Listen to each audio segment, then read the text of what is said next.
Vamos a ver cómo se comportan los bonos de deuda, cómo se generan estos bonos y cómo afectan a la economía. El Estado, como de costumbre, para satisfacer las necesidades de su población, crea instituciones públicas, como pudieran ser las de correos, buses o energéticos. Estas instituciones son normalmente de muy bajo costo o gratuitos. Eso principalmente provoca que la competencia privada se desplome, ya que no pueden financiarse con deuda. Sin embargo, las empresas públicas sí pueden, y esto genera déficit cuasi fiscal. Déficit debido a que se endeudan, y cuasi fiscal, ya que se trata de una deuda generada por precios que son más baratos a los de producción. Las instituciones públicas se caracterizan por tener precios por debajo del mercado. Esto significa que los costos no se equiparan con los de facturación, teniendo así beneficios negativos y dando así a una empresa deficitaria. El déficit genera deuda.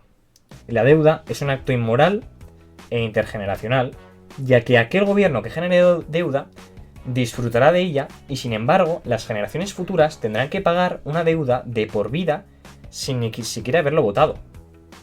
Aquí tenemos un ejemplo de un partido cualquiera endeudándose de forma descontrolada, mientras la población disfruta de servicios gratuitos que le da este gobierno. Cuando el mandato de dicho partido termina, el siguiente en el poder deberá pagar esa deuda. Esto provoca una falsa ilusión de los resultados de los gobiernos, pareciendo que aquellos gobiernos endeudadores daban mejores servicios y aquellos gobiernos responsables de pagar la deuda no lo hacen. Pero, ¿de qué manera se puede pagar la deuda? Aunque haya muchas maneras de pagarla, ya sea con impuestos, emisión monetaria o préstamos, además de otros, me quiero centrar en los bonos de deuda. Esto ocurre cuando el gobierno necesita grandes cantidades de dinero de forma inmediata y, por tanto, pone a la venta bonos de deuda y, en este caso, por ejemplo, vende un bono de deuda a 100 unidades monetarias como valor nominal. Este bono terminará en 10 años. El comprador del bono, en este caso un banco comercial, revisará la tasa de intereses que el Banco Central impone a dicho bono. Si la tasa es baja, la probabilidad de pago será mayor y, por tanto, es más seguro. Así que, por tanto, se realiza la transacción. En este caso, el banco comprará 200 bonos a 20.000 unidades monetarias. Una vez el banco tenga el bono, el Estado deberá pagar al poseedor del bono, en este caso el banco, una tasa del 0,2% cada año respecto al valor nominal.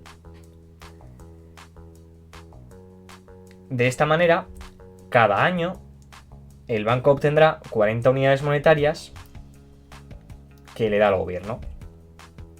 Y el último año, además de la tasa de intereses de 40 unidades monetarias, obtendrá el valor nominal que en un principio le había costado el bono, en este caso 20.000 unidades monetarias. Uno de los principales problemas de esto es que los bancos se dedican a comprar mucha deuda. No les interesa prestar aún más dinero a particulares, ya que ¿qué necesidad hay de jugársela? Quiero decir, ¿para qué prestarle dinero a un particular cuando lo puedes hacer al Estado?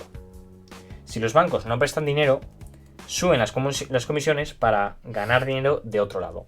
Además, aunque el banco no quiera subir esas comisiones, muchas veces son los propios inversionistas los que les obligan a subir esas comisiones. Aquí podemos ver distintas empresas y bancos con bonos del 2020, los mismos bonos que hemos visto hasta ahora. El Banco Central, tal y como hemos dicho, tiene una tasa impuesta al 0,2%, pero el Banco Central puede cambiar esta tasa cuando se le antoje, y aquí podemos ver un ejemplo de cómo esa tasa sube al 4% para, por ejemplo, intentar mantener la inflación más baja, haciendo que el consumo sea menor. Si vemos el bono de 2020, su valor en el mercado hasta ahora ha sido su valor nominal, es decir, 20.000 unidades monetarias. Pero cuando la tasa subió en 2025, los bonos emitidos ahora tenían mucho más valor, ya que dan más rendimiento. Y por tanto, el valor del bono de 2020 en el mercado se reduce significativamente. Aquí tenemos el bono de 2020, donde vemos su valor nominal y su valor de mercado. Por un lado tenemos el valor nominal. el precio por el que fue comprado y el precio que será devuelto al expirarse dicho bono, en este caso en el 2030. Y por otro lado tenemos el valor de mercado. Si aquella empresa o entidad pretendía vender el bono antes de que expirara, podía haberlo vendido por su valor nominal. Pero ahora que la tasa de intereses ha subido gracias al Banco Central, su valor disminuye y por tanto tiene pérdidas. Es decir, si la tasa sube, muchas grandes empresas y bancos tienen pérdidas. Y todos sabemos lo que esto supone. Más paro. Pero, ¿por qué cambia la tasa de intereses en el Banco Central? La tasa normalmente se cambia para regular la inflación y para pagar menos intereses en la deuda. Aquí tenemos, por ejemplo, el Banco Central Europeo, donde distintos países se reúnen para regular la tasa de intereses. Aquellos países endeudados, como Grecia o España, querrán bajar la tasa de intereses para pagar menos intereses en la deuda. Pero los países desarrollados querrán tasas más altas para frenar la inflación. Como en Europa la mayoría de países se endeuda, se opta por una tasa muy baja. Y aunque se tenga la idea de que una tasa más baja hace que aumente la cantidad de préstamos, y por tanto, como aumenta la cantidad de préstamos y la gente puede tener más capacidad de riqueza, haya más demanda a los negocios, dando así consumo y riqueza, no lo hace, no da riqueza. Al aumentar la demanda, aumentan los precios de los productos. Pero las empresas tampoco ganan más dinero, ya que los insumos de estos son también más caros. Esto destroza totalmente el ahorro y no genera progreso, ya que para obtener inversión e innovación se necesita capital. En este caso, una persona científica que necesita mucha inversión para, por ejemplo, curar distintas enfermedades, no puede, ya que ahora no tiene ahorro suficiente de capital.